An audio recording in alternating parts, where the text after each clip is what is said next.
ইহজাগতিকতায় বিশ্বাসী সাংবাদিক নবনীতা চৌধুরী ধর্মভিত্তিক রাজনৈতিক দল বাংলাদেশ জামায়াত ইসলামের প্রতি যে ধরনের ভালোবাসা দেখাচ্ছেন তা আসলে রীতিমতো বিস্ময়কর। আমি আমার আগের একটা ভিডিওতে উল্লেখ করেছিলাম যে নবনীতা চৌধুরীর একটা বর্ণাঢ্য কেরিয়ার রয়েছে। তিনি ঢাকা বিশ্ববিদ্যালয়ের আইন বিভাগের শিক্ষার্থী ছিলেন, খুবই সুন্দর গান করেন এবং উপস্থাপক হিসেবে তুমুল জনপ্রিয়তা পান এবং পরে একটি বেসরকারি প্রতিষ্ঠানে উচ্চ পর্যায়ে চাকরি করেন।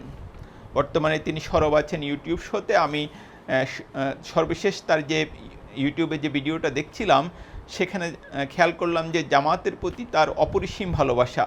তার ভিডিওর শিরোনাম হচ্ছে দাড়িপাল্লা প্রতীক ফেরত পাবে জামায়াত প্রশ্নবোধক চিহ্ন, সরকারকে সন্তুষ্ট রেখেই এগুতে হচ্ছে দলটিকে, তারপরেও একটা প্রশ্নবোধক চিহ্ন। ওনার বক্তব্য শুনে আমি যা বুঝলাম যে আওয়ামী লীগ শাসনামলে জামায়াতের বিরুদ্ধে যেসব আইনি বিধিনিষেধ আরোপ করা হয়েছিল সেগুলো থেকে মুক্ত হওয়ার জন্য জামাত পুরোপুরি ইউনূস সরকারের অনুকম্পার উপর নির্ভরশীল, যে কারণে জামাত সরকারের সঙ্গে কোনো দর কষাকষিই করতে পারছে না।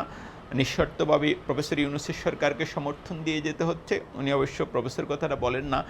আরেকটা যিনি উল্লেখ করেছেন যে ইউনূসের যে দল, এটা নবনীতা চৌধুরীর বাসায় এনসিপি, সেই এনসিপিকে ও জামাতকে সাপোর্ট দিয়ে যেতে হচ্ছে এবং অনেকটা রাজপথে বাধ্য হয়ে ইউনূস সরকারকে শক্তি যোগাতে হচ্ছে জামাতের।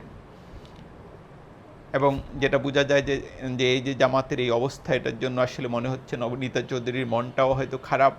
তারপর আমরা যেটা দেখছি যে তিনি এখন প্রশ্ন রাখছেন যে জামাত কি তাহলে দাড়িপাল্লা প্রতীক ফেরত পাবে কি না, বা পেতে তাদের কতদিন অপেক্ষা করতে হবে।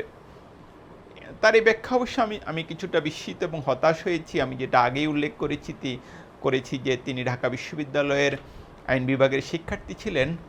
তো তার এটা বোঝা উচিত যে সুপ্রিম কোর্টের অর্ডারে এটা পরিপূর্ণভাবেই বলা হয়েছে যে জামাতের যে নিবন্ধন এবং প্রতীক সেটা বহাল করা হয়েছে, রেস্টোর করা হয়েছে। এবং আইনের ভাষায় যেটা খুব সহজে বলতে পারি যে আদেশের বলে হাইকোর্টের যে আদেশের কারণে জামাতের নিবন্ধনটা বাতিল হলো, ওই আদেশের আগে জামাত যে অবস্থায় ছিল নির্বাচন কমিশনের নিবন্ধন এবং প্রতীকের ক্ষেত্রে, দলটি সেখানে ফিরে গেল।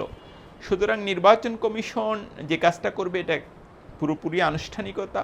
সুপ্রিম কোর্টের এই আদেশের বাইরে যাওয়ার নির্বাচন কমিশনের কোনো সুযোগ নেই। এবং আমরা যেটা এরই মধ্যে জানি যে নির্বাচন কমিশনও এটা জানিয়ে দিয়েছে যে তারা নীতিগতভাবে সম্মত জামাতের নিবন্ধন এবং প্রতীক ফিরিয়ে দিতে এখন আনুষ্ঠানিকতায় যেটুকু সময় লাগে।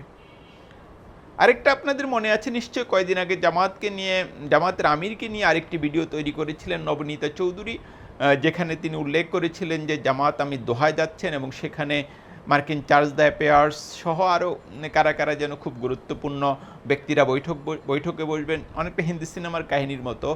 এবং সেখানে তারা বাংলাদেশের করিডোর সহ নানা ইস্যুতে আলোচনা করবেন এবং করিডোর নিয়ে জামাতকে রাজি করানোর জন্যই মনে হয় তাকে জামাত আমিরকে সেখানে নিয়ে যাওয়া হয়েছে। অথচ আমরা পরিষ্কার দেখছিলাম, আমি নিজে খোঁজখবর নিচ্ছিলাম, দেখছিলাম ভদ্রলোক বাংলাদেশে অবস্থান করছেন, ঢাকাতে অবস্থান করছেন এবং পরবর্তীতে জামাতের পক্ষ থেকে একটা বিবৃতি দিয়ে একদম পুরো রুটিনটা দেওয়া হয়েছে যে তিনি ওই সময়টা আসলে কোথায় কোথায় ছিলেন। অথচ নবনীতা চৌধুরী তাকে আবিষ্কার করছিলেন দোহায়। তো এই যখন অবস্থা, রাজনীতি আসলে খুব অদ্ভুত খেলা। এখানে কখন কীরকম দৃশ্যপট তৈরি হয় সেটা খুব ব্যাখ্যা করা আসলে মাঝে মাঝে কঠিন হয়ে পড়ে। নবনীতা চৌধুরী সরকারের সঙ্গে জামাতের সম্পর্ক নিয়ে যখন জামাতের প্রতি এক ধরনের ভালোবাসা দেখাচ্ছেন, তখন সেটা আসলেই একটা বিস্ময়কর ঘটনা।